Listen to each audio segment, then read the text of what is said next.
नमस्कार मित्रांनो, पुन्हा एकदा माझ्या व्लॉगमध्ये तुमचं मनापासून स्वागत आहे. आजचा दिवस जसा आहे तसाच दाखवणार आहे आणि त्यामध्ये कोणतीही बनावट गोष्ट नसणार आहे. आपल्या आयुष्यातील छोटे मोठे क्षण मी तुम्हाला सांगणार आहे.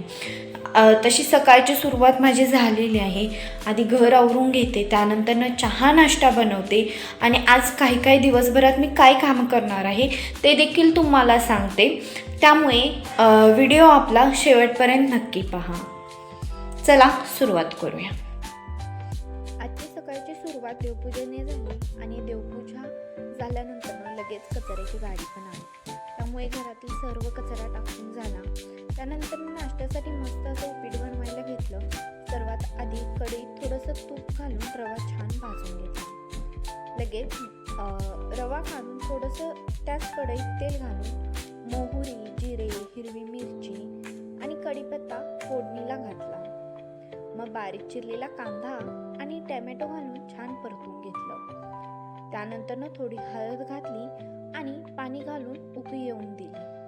उकळी आल्यानंतर त्यात मीठ, कोथिंबीर आणि भाजलेला रवा घालून छान एकजीव केलं. 2 मिनिटं मंद आचेवर शिजवलं आणि आपला गरमागरम मऊ आणि चविष्ट उपीट तयार झालेला आहे. आणि आज ब्लॅक कॉफी पिण्याची खूप इच्छा झाली होती, म्हणून उपीटासोबत 1 कप गरम ब्लॅक कॉफीही बनवली. दुपारच्या जेवणासाठी मी चपाती, भेंडीची भाजी आणि शेवग्याची आमटी बनवली. अगदी साधं पण घरगुती जेवण आणि चविष्ट जेवण झालं होतं. दुपारचा थोडा वेळ मी माझ्या बाळासोबत खेळण्यात घालवला. त्याच्यासोबत प्रत्येक क्षण खूप खासच असतो. संध्याकाळी मात्र आमच्या गल्लीत कावळ्यांनी अक्षरशः धुमाकूळ घातला होता. सगळीकडे माकडे धुमाकूळ घालतात, पण आमच्या गल्लीत आज कावळ्यांची प्रचंड गर्दी झाली होती आणि गल्लीत मोठा गोंधळ झाला होता. आणि अशा प्रकारे माझा आजचा दिवस गेला. व्हिडिओ आवडला असेल तर लाईक करा. तुमच्या प्रतिक्रिया मला कमेंटमध्ये नक्की सांगा आणि अशा रोजच्या गावाकडच्या व्लॉगसाठी चॅनलला सबस्क्राईब करायला विसरू नका.